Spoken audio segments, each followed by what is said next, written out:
സ്ത്രീകൾക്ക് നേരെ തലസ്ഥാന നഗരത്തിൽ അടിക്കടി ഉണ്ടാകുന്ന ആക്രമണങ്ങൾ. രാത്രിയിൽ തനിച്ച് പുറത്തിറങ്ങാൻ പെൺകുട്ടികളും സ്ത്രീകളും ഭയപ്പെടുന്ന കാലമാണ്. സ്ത്രീ സുരക്ഷ എങ്ങനെ നമ്മുടെ നാട്ടിൽ ഉറപ്പാക്കും? നമ്മുടെ ഭരണ സംവിധാനവും പോലീസും എന്ത് നടപടിയാണ് സ്വീകരിക്കുന്നത് എന്ന ചോദ്യമാണ് പൊതുസമൂഹത്തിൽ നിന്നും ഉയരുന്നത്. ഇത് സംബന്ധിച്ച് പോലീസ് പട്രോൾ അന്വേഷണം നടത്തിയപ്പോൾ നമ്മുടെ ചില സ്ത്രീകളുടെ ഭാഗത്തുനിന്നും ഉണ്ടായ പ്രതികരണം ഇങ്ങനെയായിരുന്നു.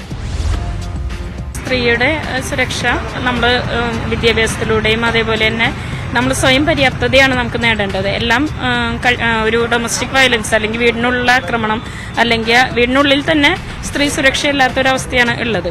അപ്പോഴൊക്കെ നമ്മളൊരു പ്രതികരിക്കേണ്ട ഒരു ലെവലാണുള്ളത്. നമ്മൾ നല്ല രീതിയിൽ പ്രതികരിക്കുക. അതായത് നമ്മൾ സ്വയം വിദ്യാഭ്യാസത്തിലൂടെയും അതേപോലെ തന്നെ കരുത്താർജിച്ചും നമ്മൾ ഇപ്പോൾ പല കേസുകളിലും എന്താണെന്ന് വെച്ചാൽ ഡൊമസ്റ്റിക് വയലൻസ് ഇതാണെങ്കിലും പലരും മൂടി വെച്ചിരിക്കുന്ന ഒരവസ്ഥയാണ്.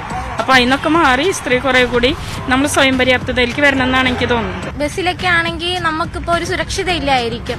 നമ്മളിപ്പോൾ ബസ്സിൽ പോകുന്ന സമയത്തായിരിക്കും പുറമേ നിൽക്കുന്ന ആളെ നമുക്ക് ഒതുങ്ങി തരാണ്ട് നമ്മൾ ഒരു അസ്വസ്ഥതയായിട്ട് നിർത്തിയിരിക്കും. അതിപ്പോൾ നമ്മൾ ഞാനിപ്പോൾ IT എന്നാണ് പഠിക്കുന്നത്. അപ്പം ഞങ്ങൾ അവിടെ നിന്ന് കുറേ പ്രശ്നങ്ങൾ ഉണ്ടായിട്ടുണ്ട്. അപ്പോൾ അത് ഇതുവരെ ആരും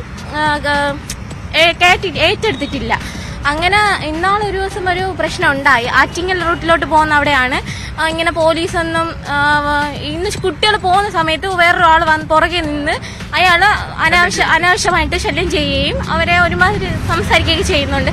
അപ്പം ഇത് കണ്ടുകൊണ്ട് നിൽക്കുന്നത് നമ്മൾ ആൻറ്റിമാരടുത്ത് പറയുമ്പോൾ പറയും നിങ്ങൾ പ്രതികരിക്കാത്തത് കൊണ്ടാണ്. പക്ഷെ നമ്മൾ പ്രതികരിക്കുന്നത് കൊണ്ടാണ് ഞങ്ങൾ അവരടുത്ത് പറഞ്ഞത്.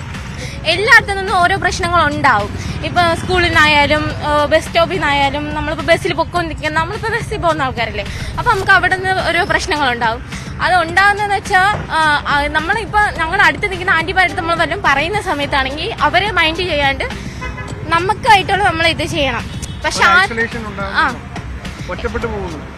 എന്നുവെച്ചാൽ നമ്മൾ പറയുന്ന സമയത്ത് അവര് നമുക്ക് വേണ്ടി നിൽക്കാണ്ട് അവരെ അടുത്ത് ഞങ്ങൾ പോയി നിന്നത് കൊണ്ടല്ലേ നിങ്ങൾക്ക് ഇങ്ങനെ സംഭവിച്ചേന്ന് പറയുന്നു. ഒരു ബസ്സിന്റെ പുറകിൽ ഞങ്ങൾ കയറി കഴിഞ്ഞാൽ നമുക്ക് മുന്നിൽ കയറിക്കൂടെ, പുറകിൽ എന്തിനു കയറുന്നത് എന്നൊക്കെ പറഞ്ഞിട്ട് ഭയങ്കര ഇതാണ്. നമുക്ക് നിൽക്കാനോ ഇരിക്കാനോ ഒന്നും ഒരു സ്വാതന്ത്ര്യം ഇല്ലായ്മയായിട്ട് എല്ലാവരും പ്രതികരിക്കും. നിങ്ങൾ പെൺകുട്ടികളാണ്, നിങ്ങൾക്ക് അങ്ങോട്ട് പൊക്കൂടെ ഇങ്ങോട്ട് പൊക്കൂടെ അവിടെ ഇരിക്കുക എന്നൊക്കെ പറഞ്ഞുകൊണ്ട് ഓരോ പ്രശ്നങ്ങളുണ്ടാവും. നമ്മളിതൊക്കെ തരണം ചെയ്ത് പോകുന്നത് കൊണ്ടാണ് നമ്മൾ ഇപ്പോഴും അങ്ങോട്ട് ഇറങ്ങി നടക്കുന്നത്.